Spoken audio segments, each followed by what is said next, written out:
Hello, everyone, and welcome to Music Industry Architects. I'm your host, Brad Stewart, and this is where we design scalable careers for artists, bands, musicians, and DJs.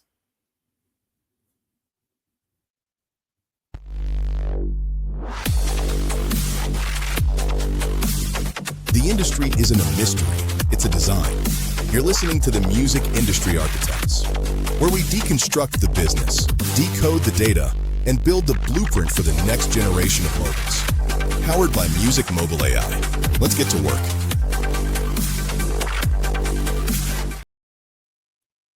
All right. They say 90% of great music is never heard because it lacks a blueprint. Our guest today is the man who provides that blueprint.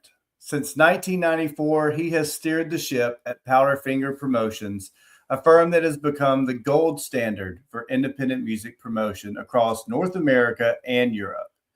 From legendary acts like Widespread Panic, Leftover Salmon, 311, Steve Winwood, Mo, String Cheese Incident, Disco Biscuits, Keller Williams, Esperanza Spalding, Government Mule, the list goes on and on.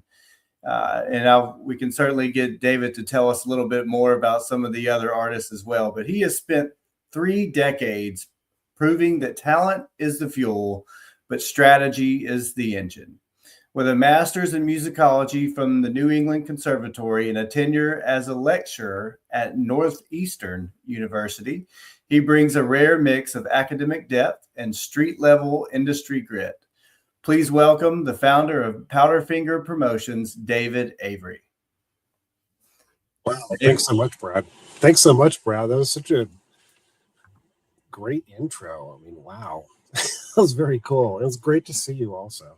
Yeah, well, man, you have such a great story. And I know you and I have, worked together for, almost 2 decades, I would say.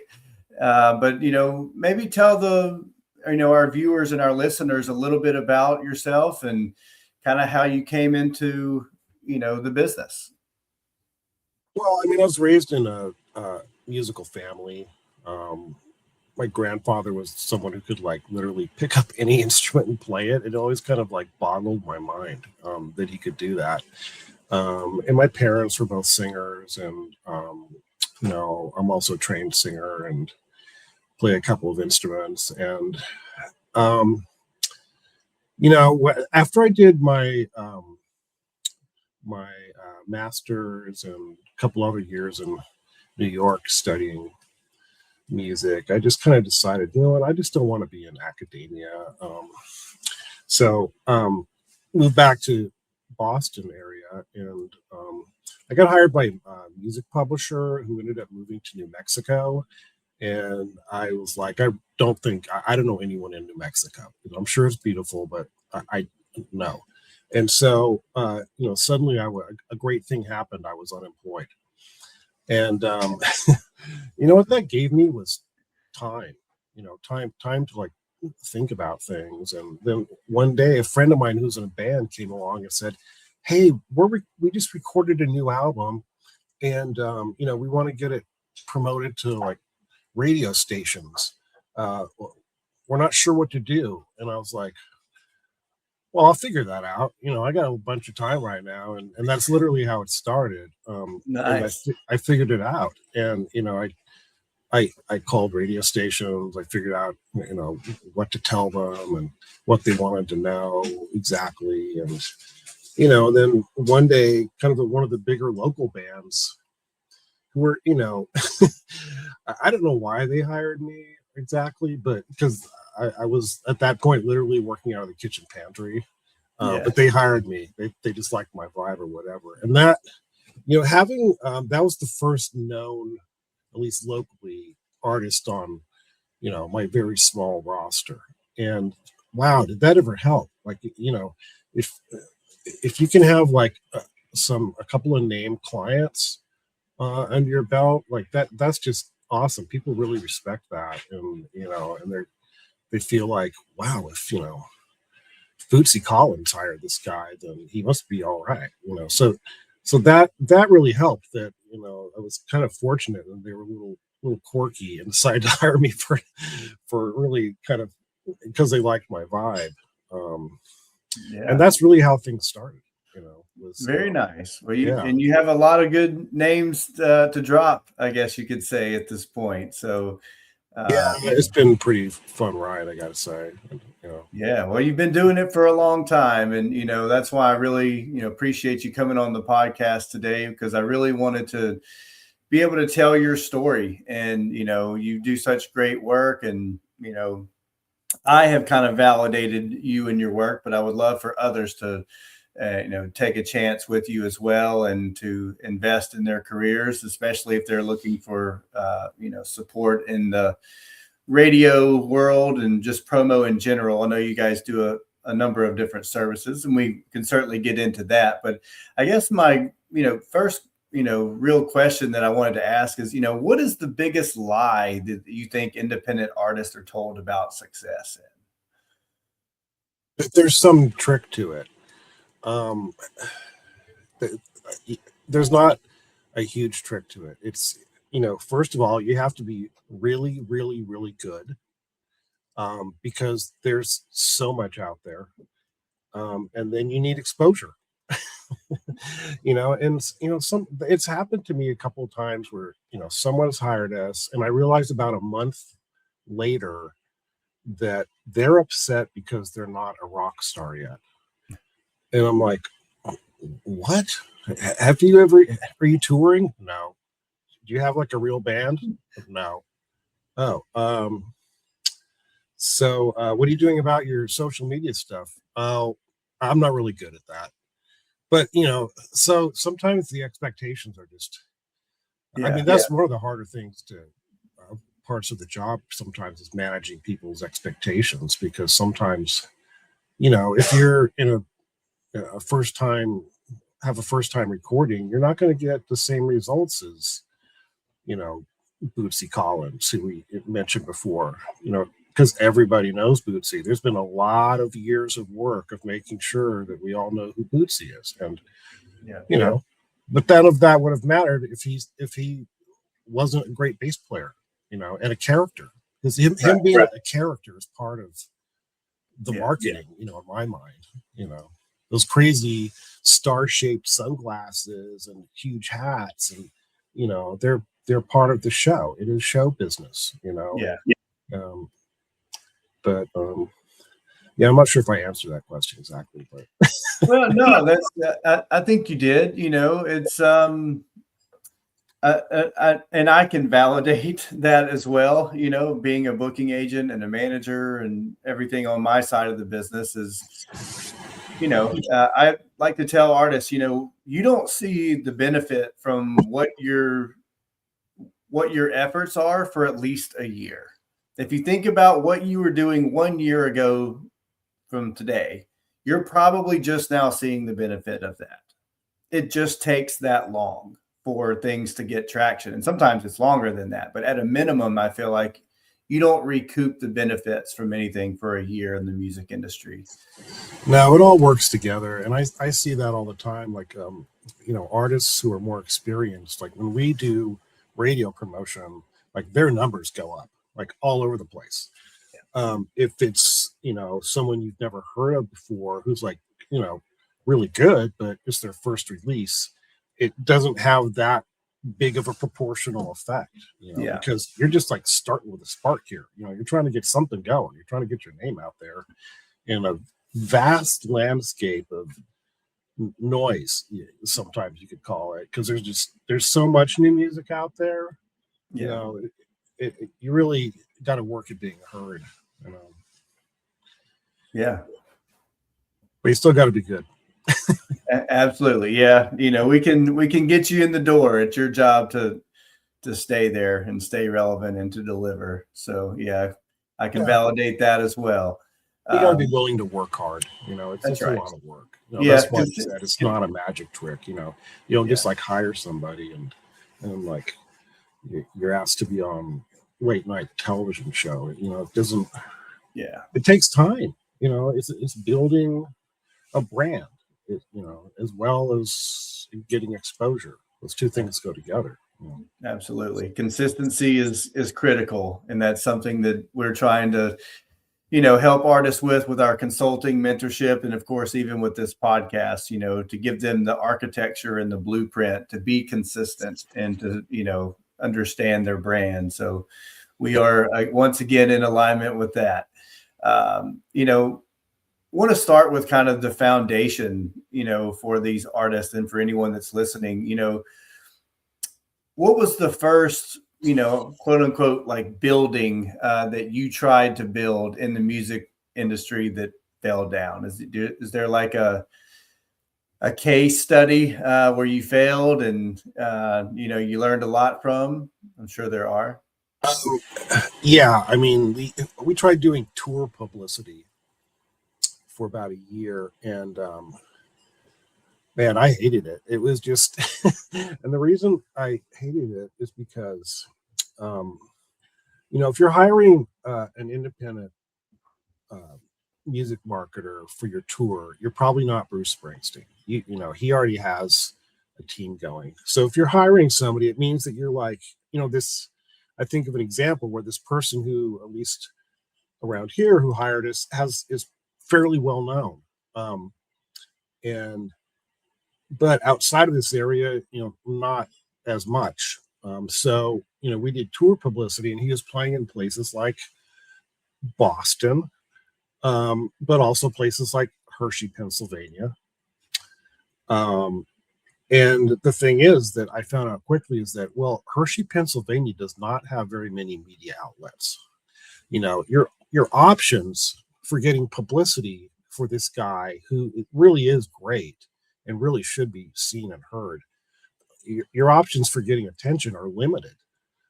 There's only going to be, maybe a daily paper, maybe, a local entertainment podcast or zine or radio show or something like that. Yeah. And so, and if you're hiring someone for publicity for a show, what you mean is like, you want to get your name in the paper or on the radio station, or, the local entertainment website. That's what they care about. So some blogger just types like, hey, this great guitar player is going to be here tonight, and like, they're not going to be happy. So if it's a small market like that, and yet they still have an important gig, you can get stiffed. It's possible that you get nothing, no publicity at all for that show, even though like you worked your butt off. It's hard for the show that was in New York City where you got like 5 hits, Right. So people don't like that. People don't like it when they pay for something and they don't get anything out of it. I didn't like it either. Yeah. So I quickly learned that doing tour publicity meant like it was a crapshoot. You really might get nothing, even though it's a great act with some name recognition, because they are playing some smaller markets. They're not just playing New York. They got to play somewhere between New York and Buffalo, because that's like 10-hour drive, 12-hour drive. Yeah. So, so that, when that started not working, I just said, we're just not doing this anymore. I mean, the only other option would be to like, hey, I can get your press in like, New York and Boston and Washington, D.C. Well, then they think about that. And they're like, well, maybe I could do that. Right. So it's still, so for me, it just wasn't worth it. I hoped it would be like an add-on to what we were doing for publicity, and I ended up getting rid of it and just focusing our publicity on getting reviews for albums. Like, we don't do anything on the publicity side with singles unless it's connected to an album, because a standalone single is really hard to get any kind of publicity for, unless you're already pretty well established, and even then sometimes you might get stiffed. So I actually pulled back the reins on that, and I was like, look, we're just doing album reviews now, because there are some publicists who, and it can be valuable, who put a lot of time into, like, they're just managing everything. they end up being the manager of the whole promotional campaign. They sell these days, blah, blah, blah. And some people really need that. And we just didn't want to get involved in that either. We just weren't that interested in doing that. So Yeah. we scaled it back to album reviews. Even EP reviews are harder to get. So we scaled it back to album reviews on the publicity side and radio promotion, which has become actually went the other way. It's become like very international now. So, but the tour publicity was the thing that I always think of, that like we tried, it just did not work out. Well, and that has to be done well in advance for it to be successful, and if they don't give you enough lead time, then it's really hard to do that job, because even if you got the placement or whatever, or you're on a podcast, it may not air, for a month or two, sometimes 4, 5, 6 months later. I've done podcasts where it didn't come out for 4 months, after I did it. And so I think lead time is very critical for anyone that's doing that kind of work. And, that's another thing we try to help artists with is, getting that business plan together and the promotional plan, and to start doing things, 9 to 12 months out, because it just takes that long, and you have to be very deliberate about what you're doing. So I can echo your sentiment with that as well. Well, some artists are really good at promoting their shows themselves through other means, like Instagram or something like that. And they're seen. They may not be looking at mainstream media in the first place. So if that's what their situation is, they probably don't need that kind of publicist for a gig anyway. They need to like raise awareness at the ground level with a very niche market, like a very specific group of people who might go to the show. Yeah. Would you say that's one of the most underrated skills that an artist needs today, is to be on socials? Or do you think that there's something else more valuable that helps you do your job a little better? Well, I think it depends. If you have more of a mainstream sound, you're probably going to need more mainstream media. If you're doing something on the fringe, or more on the fringe, like one of my kids does really hard dance music, they're not going to, mainstream media is not going to pay much attention to that. So they need to go to where they know their fans are hanging out, or what spaces are they in online, So you have to know, you really have to have your finger on the pulse of where, if you're not hiring somebody, I think you really need to have your finger on the pulse of where your fan base is, I'll say hanging out in terms of the internet, and apps and that sort of thing. Like, what are they looking at? Yeah, absolutely. And so, David, you've been doing this for such a long time. You have such great, a huge wealth of knowledge and expertise in this field. I'm curious to know, what has changed for you in your process over the last 5 years, like say even since COVID. I'm sure a lot has changed in your world. Actually, COVID changed a lot, because there had always been, in 2026, there's still a significant number of radio stations out there who still want CDs. They still want a full out. No one wants a single on a CD, but there are still stations out there who like to get an album on a CD. For them, they're not consumers. For them, they like it because, first of all, the tracks are all there digitally, and they can rip it at whatever rate they want to. That way. Also, there's all the credits. There's the artwork, and it's a thing. You put it on your desk, and there it is, and you can pass it off to another DJ if you want to. So. Yeah. I mean, before the pandemic,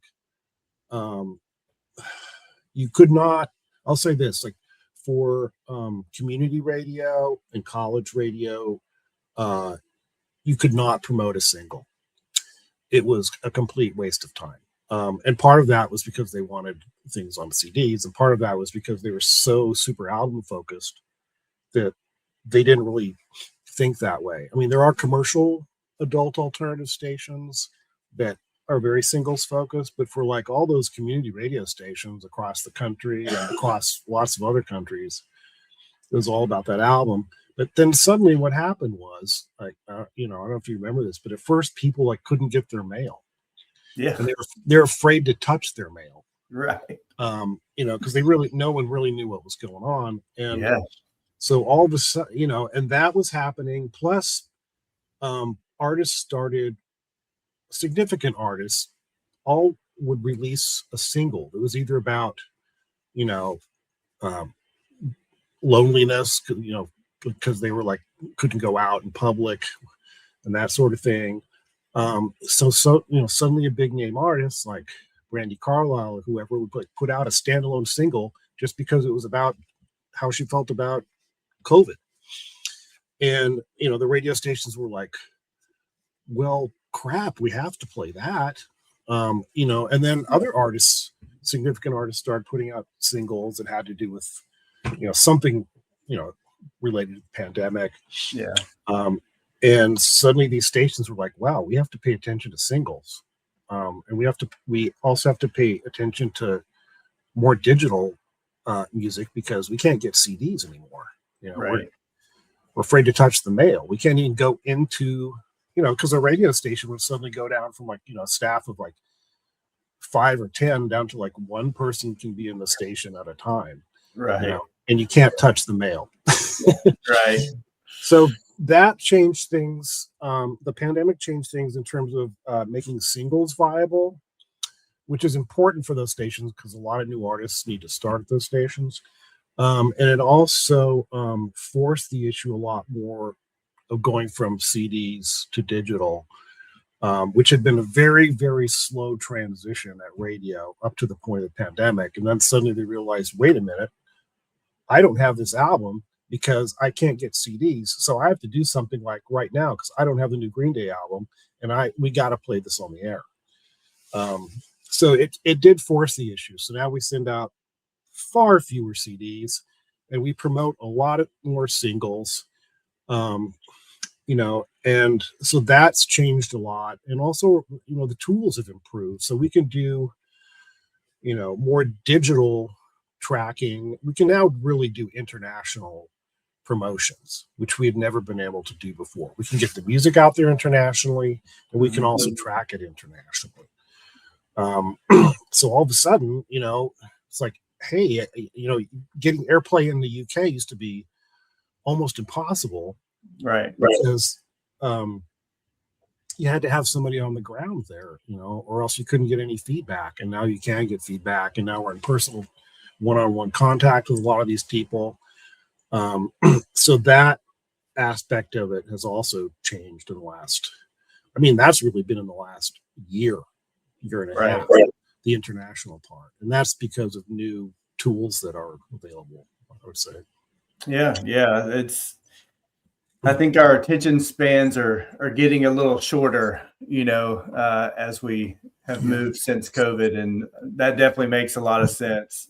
You know, the singles and digital are, you know, starting to shift over because the radio industry, as you know, is a very unique subset of the industry. And a lot of those processes for those stations with the program directors and everything have really been pretty traditional as far as how they have typically liked to, you know, receive information. So I'm glad to hear that, you know, they're embracing the digital world.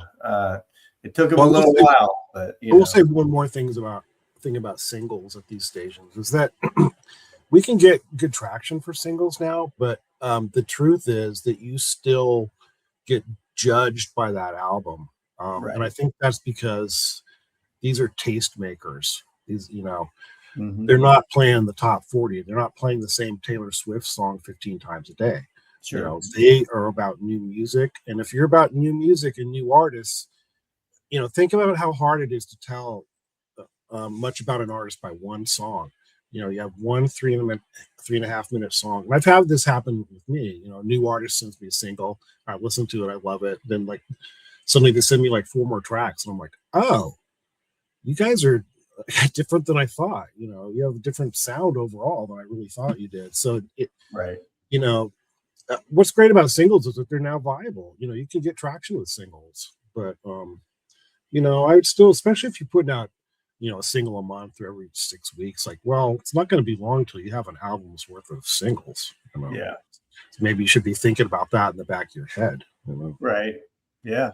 Yeah. Well, and maybe you can tell our listeners a little bit about what formats and, what kind of, because there's a lot of different genres that you work, and maybe you can kind of elaborate on that a little bit for us.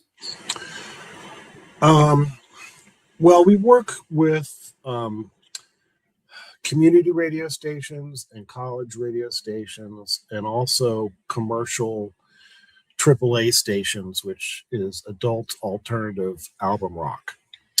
And even though that second word is album, those stations are very singles oriented. They're commercial stations, and that means they're also, much more in tune with the major labels, and it's hard to get music on there. And they're less about new music. They want you to keep listening. That's the number one goal with commercial radio. With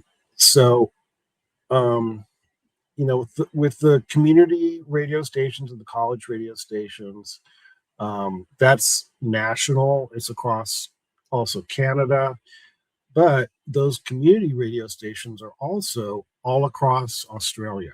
They're also all across the UK. Right. They're also in several parts, other parts of Europe. And when you get deeper into Europe, you start seeing state stations playing things. We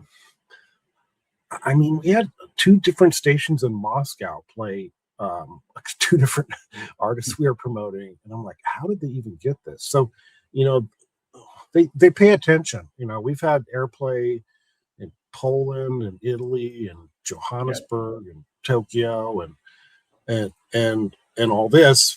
But the kinds of music we promote to these stations are rock, indie rock, Americana, which is singer-songwriter rock that's rootsy, adult alternative, just a little more rockin', actually a lot more rockin' now. Right. We promote a lot of jam bands. You mentioned a few, like Government Mule and Widespread Panic. Promote a lot of jazz. We promote quite a bit of reggae, actually. And that's kind of where we stay, is right in there. But sometimes we'll be, we tend to promote. A lot of promoters will have a very specific kind of release they're looking for. Like, there's this wonderful jazz radio promoter who always refers clients to me, and it's because she's really focused on one chart. She wants artists who can get onto the Jazz Week chart, and she's really, really good at that. And so if it's not, kind of straight in that path, if it sounds like it can cross over to something else, she often refers them to us. And so we'll go to jazz radio, not expecting to get in the top 10 spots on Jazz Week, but we will be expecting to get somewhere on that chart, and also on the Relics Jam Band chart, and also on the college charts and some other charts. So that's how we do it. And those community radio stations in other parts of the world are kind of the same mindset of the ones here. They're supported by their listeners and some it used to be state funding here. There's but they have a lot of state funding sometimes. But they operate sort of the same way. They're really into artists. They're into albums, and they're looking for something different. If they want to hear the blues or blues rock or jazz, because right, a lot of times they're not ever going to quite capture it according to our North American ears. So so that's where our focus is in terms of radio and genres.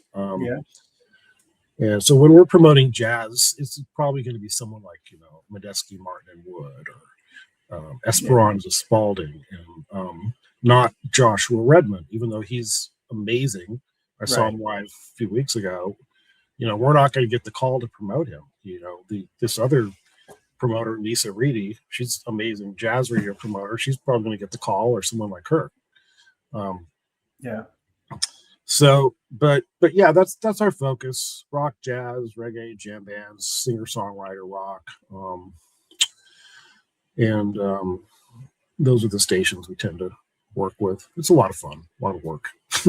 And I know, you and I talked about this with some previous clients. I had one that was really wanting to get into the satellite radio. I know you do a lot with terrestrial. How is that evolving for you?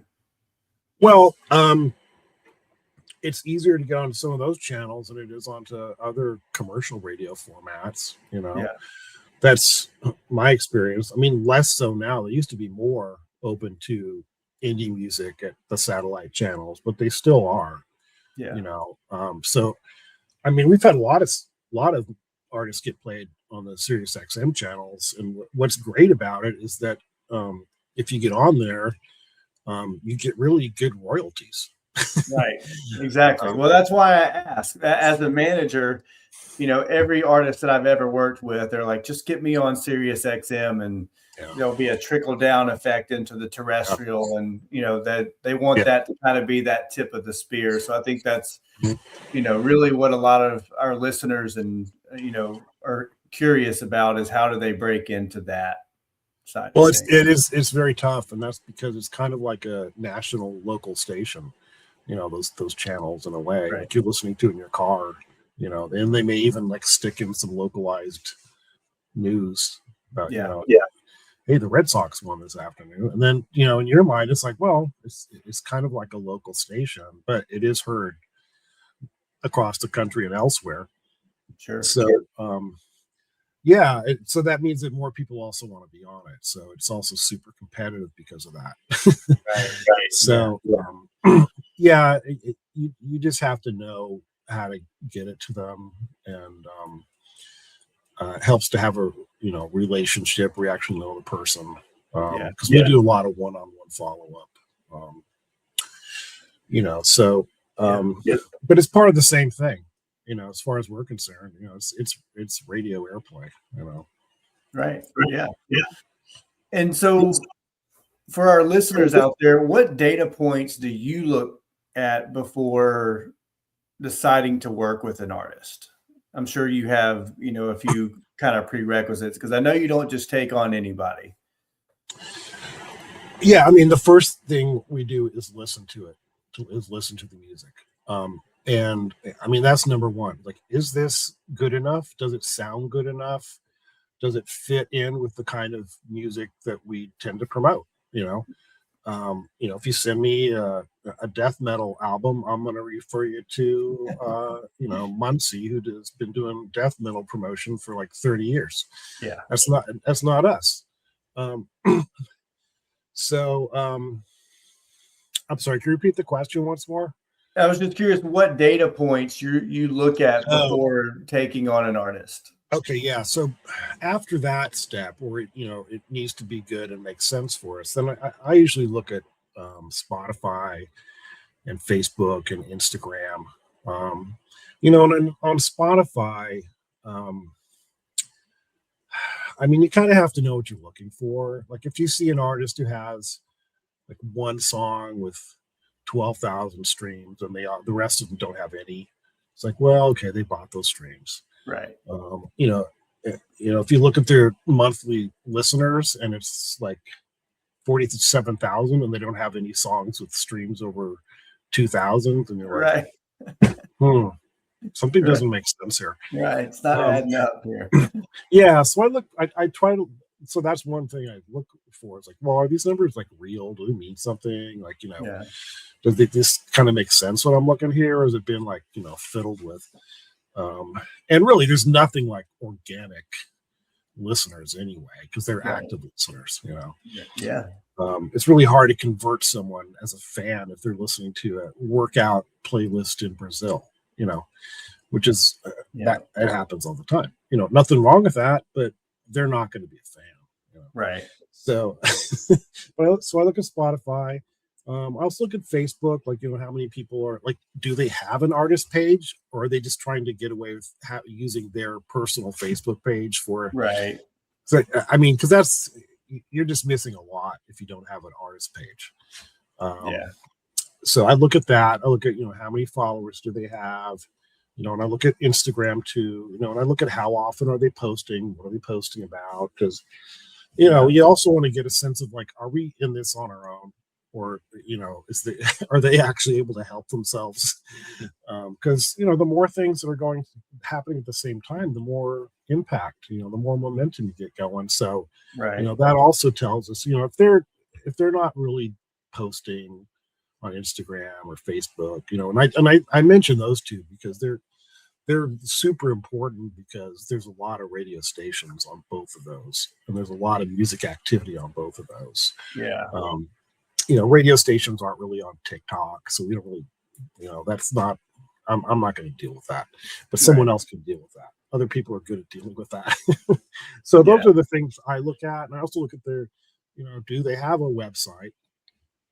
Sometimes they don't, but do they have a website? Does it look decent? Is it organized? Is there, because it tells you like, well, there's no tab for live dates. Right. Well, does this only a band in the recording studio, or right? It's because they put them somewhere else and don't tell you on their website where to go find them. Yeah. So those are the things I tend to look at. But in the end, but sometimes brand new bands come to us. So if someone comes to us and they have something great going on, I make sure they understand that, like, hey, this is your first thing. Yeah. You're starting literally from nothing.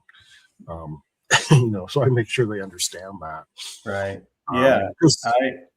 I kind of do the same when I'm consulting. It's like, when you go to buy a car, it's the little things that make you want that nicer car. They all still do the same thing. They get you from point A to point B, but the leather's nicer, the windows are electric, that kind of, like it has a sunroof, all those little things. I try to get them to look at that from their business. It's like you said, if you don't have the tour dates, if you don't have live video, all those little things add up to equal what your brand is, and they show how much professionalism, that they have.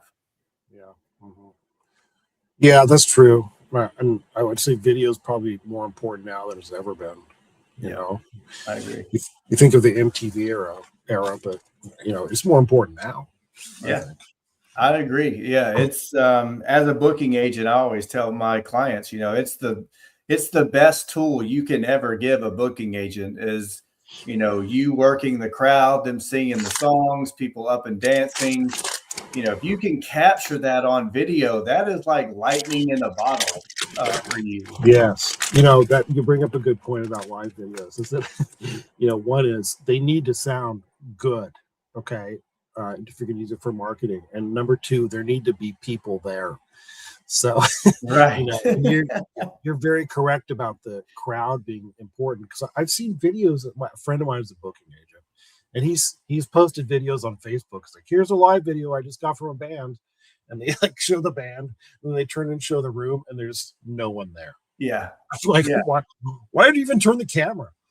Right. Well, I mean, and it's like, why are you putting that out? Like, you're hurting yourself and your brand by showing people that you can't draw, and that it's all smoke and mirrors kind of thing. And I think not only do music fans pick up on that, but I know the buyers do as well. So yeah, it's you have to be intentional about what you're doing, and that's what we're definitely always working to help these artists do, and to kind of get them to see it from a different optic, from us that are every day, all day. So yeah, it's kind of like, a good thing about a company like yours is it's like having an editor.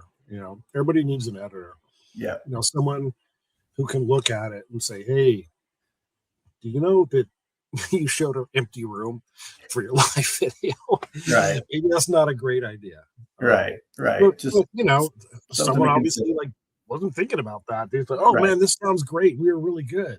Yeah. That's what they were focused on. So yeah, it really helps to have someone objective. I agree. I agree.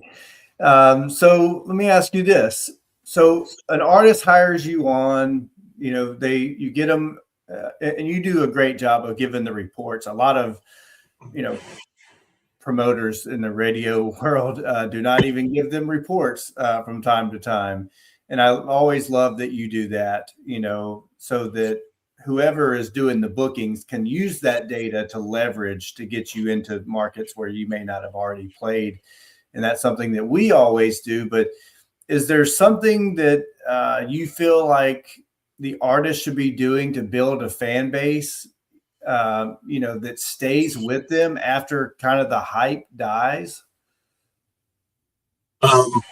Yeah, I mean, so many things. I mean, really, the number one that comes to my mind, you know, it may be seem obvious, but like play out a lot. Go on tour if you can. I mean, Yeah. nothing solidifies a fan like if you have the live experience. They like see you there in person Right. and get that like live vibe off you and hear what you can like really do as an artist and get a chance to like, you know, buy their tour t-shirt and hang out with like, you know, 1,000 or whatever other like-minded fans. Like, whoa, we all like this group. Like that is so affirming.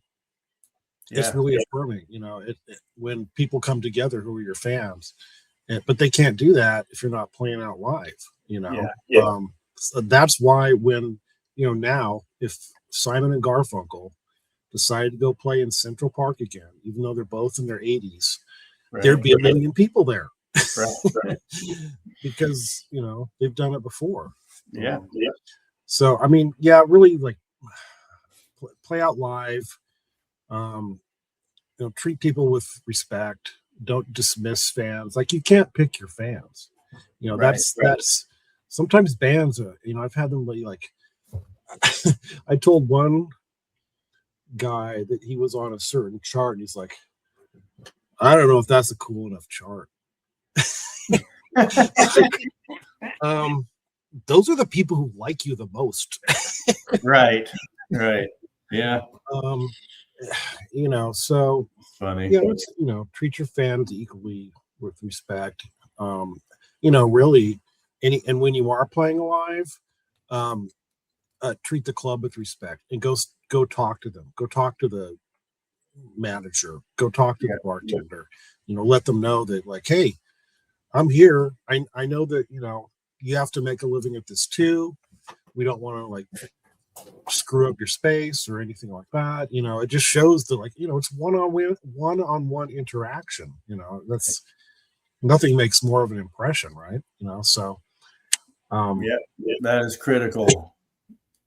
Very critical. Great advice there as well. Yeah, it's, you know, not only what you do on stage, but it's what you do off stage and how you treat people. And I think that's very great words of wisdom for sure. Let me ask you this. If there is one industry standard, so to speak, that needs to be demolished, what would you recommend people not do?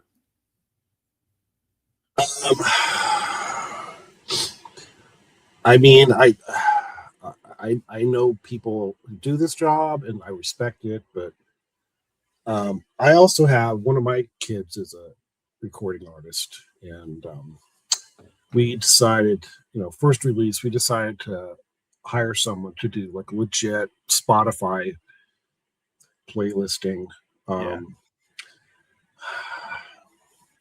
I just really don't like that idea. You're kind of like paying to feed the machine, in a way.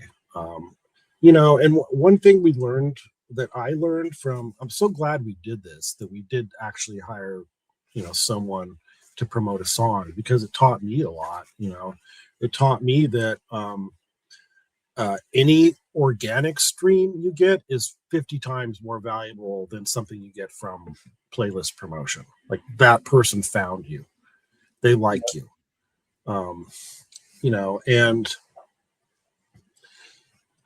I mean, I don't really like the whole idea of doing that, and I hope a couple people don't see me saying this, but I just wouldn't pay for that, you know, honestly. And you know, and one thing that's kind of that I didn't realize before I did this too is that you don't really have any control over what playlists this ends up on sometimes. So, Yeah. you know, half of the streams were from outside of North America. And so those 50% were mostly in either Brazil or China. And, you know, sometimes they were on playlists where, you know, there's maybe 1,000 people and it's a Brazilian workout playlist. And I'm like, well, that's never gonna, no one's ever gonna become a fan from this playlist. You know, they're working on, you know, getting their buns firmer. They're not listening, you know, they're not paying attention to this. So Yeah. You know, and I just there's too much connection between the labels and the distribution. You know, Right. the DSPs, the digital service providers, Amazon, Apple, Spotify, whatever, they're going to do whatever the major labels tell them to do for the most part. You know? Right. Yeah. So, you know, I wish there was more separation there. Like there used to be more separation. There's always, you know, lots of gray area there, but now it seems like they're just in the same bed together, you know. So right. I wish that was a little more separate. Yeah.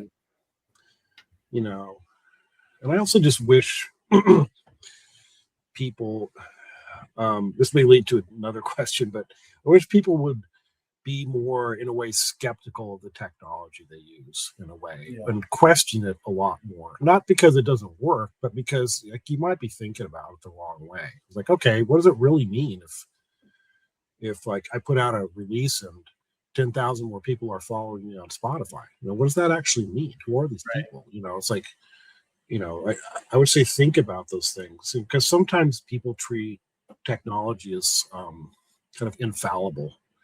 Yeah. But you know, I see all the time that it's not. You know, there's great tools out there, but you know, stuff happens also. Yeah. So, but I guess that's, I don't know if that's really answers your question, but No, I think that's all great information. You know, that's why I wanted to kind of let you tell your side of it, because you know I see it from a booking agent and a manager standpoint and as a consultant, but you have insights into, you know, how much traction that's really worth. And you know, we're in the micro decimal world for streaming anyway. You know, so like the cost, you know, the cost benefit analysis on that is not very high. Certainly not immediately. Yeah. So but I think you have to ask yourself why you're doing it. Yeah. Like, why am I mean, not to, I don't mean to sound like I'm tooting my own horn, but if you get, you know, played on the radio, it means people have heard you. Yeah. You know, that's kind of the obvious thing you get out of it. So, you know, if you're saying like, okay, I want like kind of like 10,000 extra streams on this song, like, well, who are you trying to impress? Like, why are you doing that? Is that for your fans? Is that because you're trying to attract a label? Or, you know, why are you doing that? Because for your own self-satisfaction? Right. You know? Yeah. So yeah, anytime you, I guess, hire anyone or pay for any sort of service, you should ask yourself really why you're doing it. You know, why am I really doing this? What do I expect to get out of it? What do I want to get out of it? You know, and people who are like more experienced, they know what they have to get out of it. You know, because they're making a living at it and they want to continue making a living at it. You know. Yeah. So they're kind of asking harder questions already, the more experienced artists out there. Right. Yeah. Yeah. Well, and so, you know, on this podcast, we always ask our previous guests to ask a question for the next guest as well. And, you know, it's usually something that you kind of want to know about in the industry. Maybe there's a question that you've been debating or mulling over that maybe, you know, might be outside of your field of expertise. But is there a question that you would like to ask our next guest? Yeah, I mean, I think, really, I think someone who's like, you know, a professional in the music industry or really kind of in the industry, you know, it's good to stop and ask yourself, what can I be doing more efficiently? What can I be doing in a better way that gets better results? Because it's easy to get kind of in a rut. You know, not really a rut, but like, here's how I do things. And a lot of people are like this, you know, here's how I do things. I do A, then I do B, then I do C, then I do D, the end. But I do so many different things. I have to stop and think, is it really worth me spending 2 hours on this? Yeah. Why am I spending 2 hours on this? I really need to be doing something else. So how can I not be spending that amount of time doing this task? Is there someone else who can do it? Is there an automated way to do it? What can be done? So I that's what I would say that the next guest should ask themselves is like, what part of my job, like my regular routine and the work part of my job, not the fun part where you go hanging out at the after parties or whatever, but in your like day-to-day job, Yeah. What is it that you could be doing more efficiently and getting better results with? Sounds good. Yeah. And then I guess let me ask you one other thing. If you could give the audience, like one 10-minute task that they can do right now to improve their promotional efforts for radio, to be able to work with you, what's something that they should do to get ready to work with you? If you have 10 minutes, I would say go straight to your website, really look at it, make sure everything's updated on there. I can't tell you how many times someone has hired us and we start promoting their album and the information section on their website is talking about the previous album. It's like, come on, or their bio doesn't talk about their last 2 releases or something like that. So I would spend that, if you're not doing it regularly now, I would say spend that 10 minutes, like seriously looking at your website. Like, are my fans getting what they need out of this? Right. Yeah. Do they know where to get my t-shirts? Do they know where to hear me live? Do they know the news? Right. Hey, we're making a new video. It's going to come out in June. That's, why aren't you telling people about that? Why is your bio so old? Oh, wait, that bass player quit a year ago. Right. I see that all the time. Update your stuff. Make sure it's functional and good and people can know about you as much as possible and how to experience what you're doing as much as possible. Look at other websites, see what they're doing. I see that as something that needs to be improved like every day, I would say. Things do change quite a bit, and make sure your links are working as well. I can't tell you. Yeah, I see that all the time too. There'll be like a Facebook, little symbol, and you like hover over it and you actually click on it and it just goes to your own Facebook page, right, or something like that. Yeah. And like this, you're not doing yourself any favors. So yeah, definitely. That's great advice as well, for sure. Mm-hmm. And I think our listeners have gotten quite a bit out of all of your wisdom, of what, almost 30 years worth of industry expertise. And just want to thank you for being on the podcast today. And, to all of our viewers out there, reach out to David, check out his website. David, where can they find you? Our website is powderfingerpromo.com. And my email is just david@powderfingerpromo.com. Fantastic. Well, the blueprint is in your hands, and now it's time to build. I want to thank all of you for joining us, and make sure to check out powderfingerpromo.com for more information, and we will see you on the other side. Thanks again, David. Thanks so much, Brad. Work hard, everybody. Thank you so much. Another blueprint delivered. If you found value in today's build, don't keep the plans to yourself. Share this episode with an architect in your circle. Follow us on all platforms and start your 14-day free trial of Music Mobile AI at www.musicmobileai.com. Remember, in this business, you're either designing the future or living in someone else's. We want to thank you for joining us on Music Industry Architects, where independent artists stop guessing and start growing by design.